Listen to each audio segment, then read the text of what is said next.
नमस्कार विद्यार्थियों, मैं लक्ष्मण जाजोरिया सहायक प्राध्यापक भोसले वाणिज्य महाविद्यालय के इस ई लर्निंग प्लेटफॉर्म पर आपका स्वागत करता हूं। अभी हमने पिछले कुछ वीडियो में जो हमारा वित्तीय लेखांकन विषय है उसमें जब हम लोगों ने पहला यूनिट चालू किया सूत्रधारी कंपनी के खाते, तो हम लोगों ने सूत्रधारी कंपनी और सहायक कंपनी क्या होता है वो देखा, उसके उद्देश्य देखे, लाभ देखे, नुकसान क्या रह सकते हैं वो देख लिए। उसके बाद हमने समझने की कोशिश की कि हम लोग जब कंसोलिडेटेड बैलेंस शीट बनाते हैं तो हमको क्या क्या चीज ढूंढनी पड़ती है, कैलकुलेट करनी पड़ती है। तो हमने बोला हमको सबसे पहले शेयर्स रेशियो निकालना पड़ेगा, उसके बाद हम कैपिटल प्रॉफिट निकालेंगे, फिर रेवेन्यू प्रॉफिट, फिर हमको पता चलेगा माइनॉरिटी रेशियो इंटरेस्ट कितना है, और आखिर में हमने देखा था गुडविल या कैपिटल रिजर्व निकलता है, उसी को हम लोगों ने नाम दिया था कॉस्ट ऑफ कंट्रोल का। उसके बाद पिछले वीडियो लेक्चर में हम लोगों ने देखा कि किन तरह के कुछ एक हम लोगों ने 4-6 उदाहरण देखे कि जो हमको एडजस्टमेंट आ सकते हैं प्रॉब्लम से संबंधित, वो देखे हम लोगों ने। अब आज के इस वीडियो में हम लोग जो कंसोलिडेटेड बैलेंस शीट होती है उसका प्रोफार्मा देखेंगे, प्रारूप देखेंगे कि वो किस तरीके की होती है या कैसी होती है। तो हम सबको पता है कि हमारा बैलेंस शीट का फॉर्मेट नॉर्मली टी फॉर्मेट रहता है, वर्टिकल बैलेंस शीट रहती है, खड़ी फॉर्मेट में रहती है टी फॉर्म में। वही फॉर्मेट हम लोगों को यहाँ पे होल्डिंग कंपनी की बैलेंस शीट, जो consolidated balance sheet of holding company, consolidated balance sheet of XYZ company रहेगी, जो भी नाम रहेगा होल्डिंग कंपनी का वो आ जाएगा एज ऑन 31 मार्च, जो भी साल का दिया हुआ रहेगा वो साल यहाँ पे लिखना है। याद रखेंगे consolidated balance sheet holding company का बनता है, जिसके अंदर सहायक कंपनी या जो हमारी सब्सिडरी रहती है उसके बारे में भी हम लोग पूरी डिटेल इंफॉर्मेशन लिखते हैं। ठीक है। अब जैसे हमारी नॉर्मल बैलेंस शीट साधारण तो होती है, उसी तरीके से हमारे कंसोलिडेटेड बैलेंस शीट होती है। दो हिस्से होते हैं, एक होता है लायबिलिटीज का, देयक का, दूसरा होता है असेट्स का। ये दो हिस्सों में वो विभाजित होती है, डिवाइडेड होती है। तो अंदर आइटम जो भी हम लोग हेड लिखते हैं सब कुछ वैसे के वैसे, खाते पूरे वही लिखे जाते हैं, बस थोड़े थोड़े से मामूली से बदलाव है जो हमको समझने की कोशिश है। और इसी के ऊपर से फिर हम लोगों को आगे जाके इसके गणित या फिर इसके प्रश्न छुड़ाने हैं। तो जब हम लायबिलिटीज की बात करते हैं, देयक की बात करते हैं, तो सबसे पहले आती है शेयर कैपिटल। जब हम शेयर कैपिटल की बात करेंगे तो शेयर कैपिटल सिर्फ और सिर्फ होल्डिंग कंपनी का आएगा। क्यों होल्डिंग कंपनी का आएगा?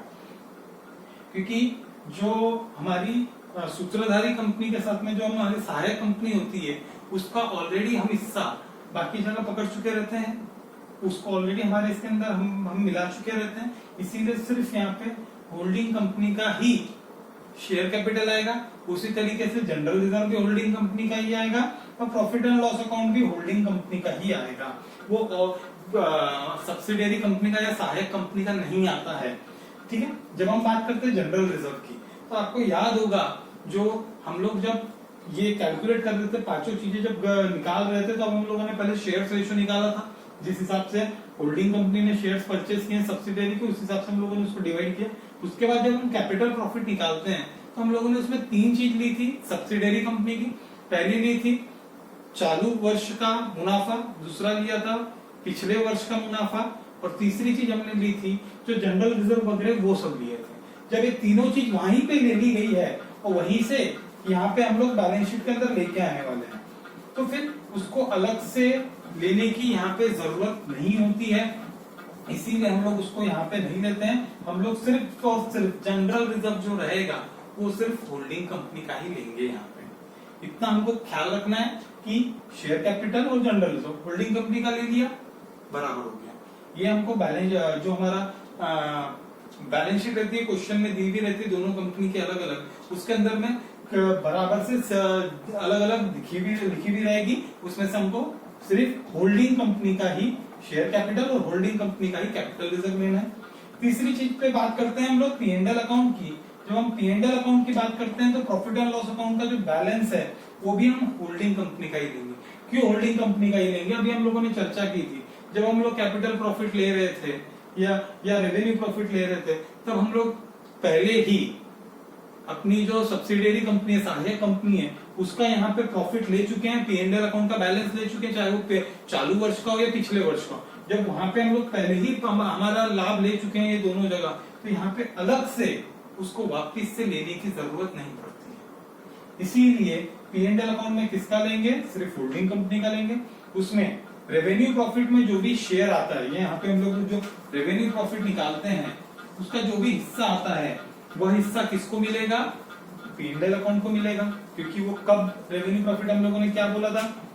कैपिटल प्रॉफिट कब मिलता है? Pre acquisition. और रेवेन्यू प्रॉफिट कब मिलता है? Post acquisition.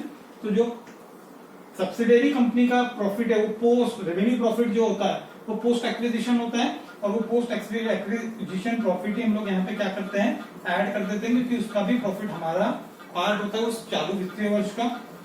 वो हो गया। उसके बाद हम लोग जब गुडविल या कैपिटल रिजर्व निकालते हैं तो हम लोगों ने क्या बोला था? अगर हम लोग ने जो परचेस कंसिडरेशन पे किया, जो भी पैसे दिए हैं, चाहे शेयर के प्रारूप में किसी भी तरीके से दिए हो सब्सिडियरी को खरीदने के, उसमें से शेयर्स की फेस वैल्यू माइनस करने के बाद में जो भी हमारा कैपिटल प्रॉफिट है माइनस करने के बाद में अगर पॉजिटिव आंसर आता है तो हम लोग उसको गुडविल लेते हैं, और नेगेटिव आंसर आता है तो रिजर्व लेते हैं। ज्यादा पैसे दिए तो गुडविल आती है, कम पैसे दिए तो रिजर्व आता है। रिजर्व लायबिलिटी होता है, देयक होता है, इसलिए वो रिजर्व सीधा यहाँ पे हम लोगों ने क्या कर दिया? ट्रांसफर कर दिया। ये दिख रहा है हम लोगों को कैपिटल रिजर्व, वो आ गया यहाँ पे। उसके बाद आता है माइनॉरिटी इंटरेस्ट, मतलब जो हमारी सब्सिडियरी कंपनी है उसमें जो कम अंशधारक है उनका जो हम लोगों ने यहाँ पे वर्किंग नोट बना के कैलकुलेशन किया था चौथे नंबर पे, उसको हमको कहाँ लेके जाना है? देयक में लेके जाना है, क्योंकि ये भी हमारे क्या है? देयता है। हमको इनको पैसे देने हैं क्योंकि वो कंपनी पे हमारा अधिकार है, इसीलिए उसको देयक भी हमारे ही रहेंगे, इसलिए वो यहाँ पे आ गया। उसके बाद इन 4-5 चीजों को छोड़ दी जाए तो उसके बाद जितनी भी हमारी जो भी तरह की लायबिलिटीज होती है, देयक होती है, वो सब होल्डिंग और सब्सिडियरी के। जैसे बैंक लोन है, दोनों के आएंगे, होल्डिंग प्लस सब्सिडियरी। क्रेडिटर्स है, holding plus subsidiary. Bills payable रहेंगे, दोनों के आएंगे। करंट लायबिलिटी कोई तरह की रहेंगी, वो भी आएंगे। बैंक ओवरड्राफ्ट रहेगा, वो भी आएंगे। तो जितनी भी लायबिलिटीज रहेंगी, इन ऊपर के 3-4 आइटम को छोड़ दिए जाए, 3-4 खातों को छोड़ दिए जाए, तो पूरी की पूरी कैसी रहेंगी? होल्डिंग और सब्सिडियरी की दोनों की लायबिलिटीज रहती है। सिर्फ किसकी नहीं रहेंगी? शेयर कैपिटल, दूसरा जनरल रिजर्व, तीसरा P&L। इसके अलावा कैपिटल रिजर्व वर्किंग नोट से लेना है हमको, 5वें नंबर के पॉइंट से निकालना है, और एक चौथे नंबर के पॉइंट से हमको क्या निकालना है? Minority interest. ये 2 चीज हमको वहां से मिलेंगी, और ये 3 चीज का कैलकुलेशन हम लोगों के पास 2 चीज का तो डायरेक्टली हमारे क्वेश्चन के अंदर में सीधा सीधा दिया हुआ रहेगा, वहां से लेना है। P&L अकाउंट थोड़ा सा हमको कैलकुलेट करना पड़ेगा, वो हमको ख्याल रखना। अब मुड़ते हैं असेट्स की तरफ, कि अब हमारी असेट्स किस तरीके से हमको दिखानी है।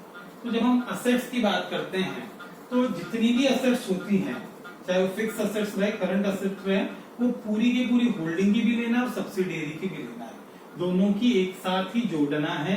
यहाँ पे दोनों को एक साथ ही लेंगे, जोड़ देंगे।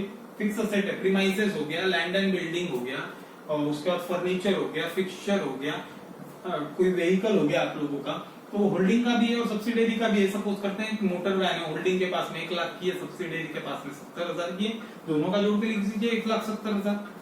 करंट असेट है, क्लोजिंग स्टॉक है, दोनों का ले लेंगे। उसी तरीके से कैश है, बैंक है, दोनों का एक साथ आ जाएंगे। गुडविल की बात है तो गुडविल जो ओपनिंग दिया हुआ तो ठीक है, नहीं दिया रहा तो यहाँ पे हमारा अगर गुडविल निकलता है कॉस्ट ऑफ कंट्रोल में से, तो यह गुडविल भी हमको यहाँ पे जोड़ना है इसमें असेट्स में। मतलब हम लोग जो ये चीजें कैलकुलेट करते हैं प्रॉब्लम कंसोलिडेटेड बैलेंस शीट बनाने के पहले, उस सबका डायरेक्ट या सीधा सीधा हम लोग सीधा तौर से जोड़ सकते हैं कि कंसोलिडेटेड बैलेंस शीट बनाना है, मतलब इन चीजों का हमारे लिए महत्व बहुत ज्यादा है। इसको हम लोगों ने पढ़ा कि सबसे पहले शेयर रेशो कैसे निकालना है, कैपिटल रेशो, जिस प्रमाण के अंदर में होल्डिंग कंपनी ने सब्सिडियरी की शेयर खरीदे उस प्रमाण में निकाल लेंगे। उसी के ऊपर में हम लोग कैपिटल प्रॉफिट और रेवेन्यू प्रॉफिट निकालते हैं। तो हमने बोला था इसमें महत्वपूर्ण क्या रहता है, किस समय खरीदी गई है। साल के 12 महीने हैं, 6 महीने में खरीदा गया है तो आधा पहले प्रॉफिट को डिवाइड कर लो, उसके बाद में उसकी कैलकुलेशन करो। उसके बाद में हम लोगों ने माइनॉरिटी इंटरेस्ट निकाला, जैसे यहाँ पे होल्डिंग का निकल गया, बचा हुआ माइनॉरिटी को चले गए, और आखिरी में कॉस्ट ऑफ कंट्रोल निकाला। कुछ इस तरीके से हमको कंसोलिडेटेड बैलेंस शीट बनाना है। आप लोगों को क्या बोलते हैं याद रखना होगा कि हमको आने वाले समय में इसी तरीके प्रारूप से काम करना है, इसीलिए इन चीजों को ध्यान से देखेंगे। खास तौर पे मैं कहूंगा कि ये जो 5 चीजें हैं जिसके ऊपर में हम लोगों ने 2 वीडियो पहले कुछ किया था उसके ऊपर ध्यान देंगे। ठीक है, अगले लेक्चर में हम लोग शॉर्ट क्वेश्चन से शुरुआत करेंगे। तब तक के लिए धन्यवाद।